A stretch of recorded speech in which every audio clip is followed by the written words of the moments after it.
بخشیده به سال نوی میلادی اپای نگارابانو تمامی بانوانی که در خانه نشستن و میخوان که پول به دست بیارند و کار کنند طریق آنلاین هم توفا به دست بیارند و هم فایده‌ناکی از کمپانی فابرلیگ رو ببینند. پس رقم‌های اپای نگارابانو رو من در زیر اکران‌های شما میگذارم.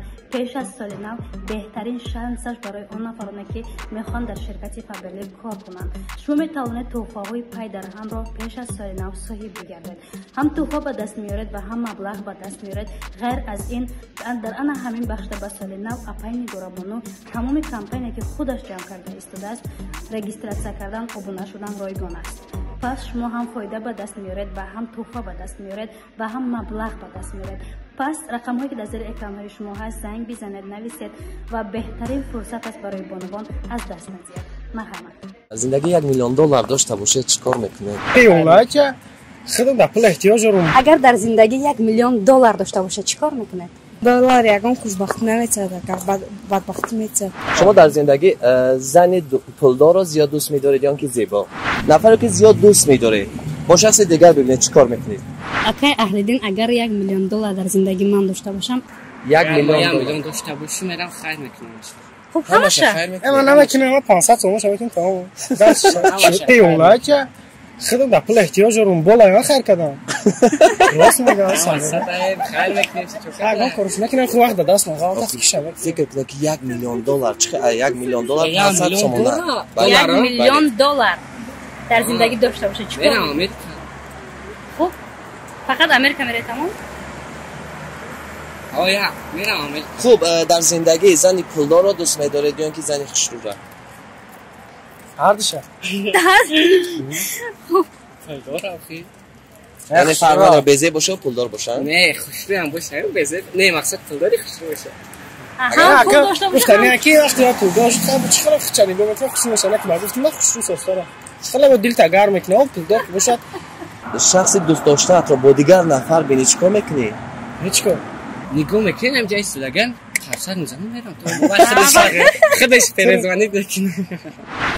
سلام به همه شما دوستان عزیز. به سهم همه شما میرسونم که ما مدت چند وقت بود شرکت اکای جورابگ رو برای همه شما رکلام میکردیم و نگفتن نموند که اون نفرونه که به ما زنگ زدن و گفتن که اپای فرهناز انا همون شرکت اکای جورابگ ما دکومنت‌های فرشی داره ما را به یگان مانیگی برده میرسوند.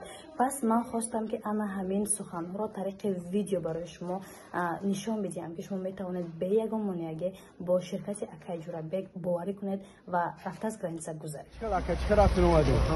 اینا جوره حاجی چه رفتن اومدید مردگاه اما کی؟ خوب رفتیم حاجی اگمینو اگر رفتیم گرانسه هم بسیار خوب رفتیم برکت بیارین فرماد میکنین زاد میکنین در حوض اینا مراقب ندادین نبوده یکم کردین نه جدا ما کردن خودتون اومدین گپ زدین مصلحت کردین یگان جدا پاسپورت نشون داده نه خودتون شما همه پشتی به داکومنت بود خودم به داکومنت نه بینا بودن مردکان بودن سیستم تسبیح الحمدلله هم خوب برکت بیارین اجازه بدید چه رفتن اومده؟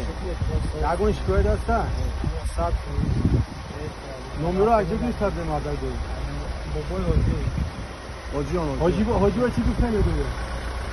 برکت بیارین فکر کنید که در زندگی $1 میلیون دارین چیکار میکنین؟ $1 میلیون از زندگی را پیش میبرم. خب اولین کاری که میکنه چی است؟ خبر میدارد. یعنی خانه خدا را میکنین. بعدم مثلا ولی که 30 سال نرسه چای زن میگیرم. خب گفتید که زن میگیرم. در زندگی زنی پولدار رو دوست میدارید یا که زیبا رو؟ بلاولی پدر مادر من نگاه کنه مقصد که هم انسان خوش پول باید چی میکنه؟ سلامت باشه. السلام علیکم. یک سوال. اگر در زندگی $1 میلیون داشته باشه چیکار میکنه؟ برای سلامتی، برای کمبغالو کسی اول برای سلامت بعد برای کمبغالو کمتری بهترین سلامت بعد برای یگان بیزنس نمیکشی؟ بیزنس های دستم نمیدیم. من خودم معلمه میگم تا آخر اناوزی من نفقه خود میگه کار کرده استودم بیزنس در وای ندارم. اینکه زاو نداره. برای خیر و برای سلامتی. برای سلامتی برای خیر. بهترین. سلامت باشین. سلامت باشین زنده باشین. خب یک سوال دیگه. در زندگی شخص پولدار رو میخواد که زیبا رو؟ پولدار و یا زیبا؟ بله. پولدار و یا زیبا رو میخواد؟ نه این نه و یا شما. بهتره. سلامت باشه. شما هم همین گونه. ها شخص سلامت همه باشه. بهترین خصلت نیک داشته باشه. رفتار نیک. پول و قدر وای نیک زیبایی هم قدر در زندگی. یعنی که با مرور زبان هم پولداری میرود هم زیبایی. لیکن همون وای میموند. بله درست. خب حتی رحمت کلام شما. استراحتی خوب زنده باشه. سلام علیکم. سلام علیکم دادر. سلام علیکم. خوب هستی دادر؟ سلامتی خوب است. خوب هستین؟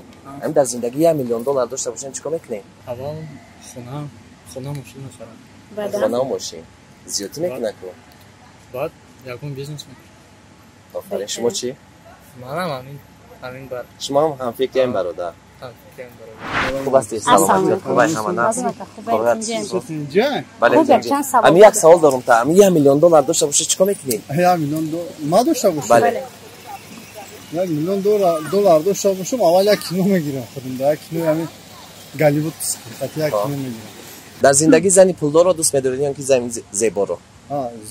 در زندگی زنی پولدار رو زیبا خواهد همون زنی زیبا باشه پولش خطی باشه با خوب میشه فکر میکنم. در زندگی زنی پولدار رو دوست می‌دارید یا که زنی زیبا رو؟ نصیب در کدومش باشه. بیشتر کدومش رو شما با خود انتخاب میکنید؟ اگه پولدار یا که زیبا؟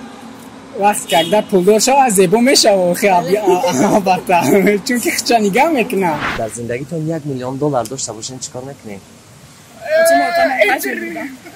پدر مادرتون حج می‌برید. Недостаточно этого. تمام یه چیز دیگه نه؟ دختمانده‌اش رو چیکار میکردی؟ На себя потратила, наверное. اگه بیز سوال دیگه. در زندگی شخص پولدار رو میخواید که زیبا رو؟ Лично бы я красивую. Я сама красивых людей люблю. شما چی؟ Лучше зайбу باشه. خب این خواهر عزیز گفتن که پدر مادرم رو به حج روان میکنم. شما 1 میلیون دلار داشته باشید چیکار میکنید؟ Открыла бы свой бизнес, увеличила бы свой доход, сделала бы все, что захочу. برای ما کمک نمیکنید؟ Конечно, у меня, если я увеличу свой доход, конечно, я буду спонсировать другим. Вот, например, детскому дому буду помогать. خب یک سوال دیگر به خود شما. اگر اون نفر رو که زیاد دوست می‌داره، همون نفر رو با شخص دیگر ببینه، توضیح چیکار میکنه؟ Извините, у меня такой ситуации не было, поэтому я вообще не знаю, что бы я сделала. لخه یک شود چیکار میکنه؟ اگر بینه جنگ میکنه؟ Ну, я ревнивая, да, наверное. شما چی؟ Также سلامت убила бы, باشین. наверное. مالی رحمت کلام شما ده. سلامت باشه. تو فرناز جان در سوال خود که 1 میلیون دلار داشته باشه چیکار میکنید؟ فکر و عقیده مردم رو با خود گرفتیم. بله درست. میگذاریم با خود شما. اگر خود شما 1 میلیون دلار داشته باشه چیکار میکنید؟ خب اگه اهل دین اگر 1 میلیون دلار در زندگی من داشته باشم اولین کاری که میکنم میخوام پدر و مادرم راضی کنم، یعنی که چقدر آرزویی که میخوام خانه خدا رو ببینم زیارت کنم بیان میخوام اولین کاری کنم همون است. احسن. بعدن آن نفرانی که با امکانات محدود دارن که احتیاج دارن به همین مبلغی که عائله‌های کم بیزاد هستن میخوام به آنها خیر کنم و بعدن دوامش رو با خودم. سلامت باشه بهترین. پس بیایم من این سال رو با خود شما دیم. شما چیکار میکنه؟ یعنی 1 میلیون دلار من داشته باشم؟ بله. خب پاسخ من چنین است. 1 میلیون دلار باور کنید فکر دیگران رو گرفتم ولی خودم فکر نکردم. بله. 500,000 دلارش رو میدونی چیکار میکنم فرانوس؟ فقط خیر میکنم. برای چی؟ 500,000 دیگرش رو یک بیزنس میکشویم. بگذار که انا همون پولهای من 2 برابر زیادتر شدن گیرد. من باز انا همین خیر رو به مردم خودم، به ملت خودم، به همه اون نفرانی که کمتر شود. بله، به همه اون نفرانی که نیازمندن همیشه همه وقت به آنها کمک کنم. بله. مخلصان عزیز، اگر شما در زندگی 1 میلیون دلار داشته باشید چی کار میکنید؟ پس با این سوالی فرانوس شما میتونید طریق کامنتاری با ما جواب گردانید. هر سوالی که شما میخواهید با سوال شما ما پاسخ بگیریم از دیگران. پس در زیر ویدیو طریق کامنتاری سوالهای خود را با ما پیشنهاد نمایید. خوب دوستان عزیز، اینجا رسیدیم به فرجام برنامه. تا برنامه‌های دیگر ما را ترک نسازید. خداحافظ به همه شما. تا برنامه‌های دیگر.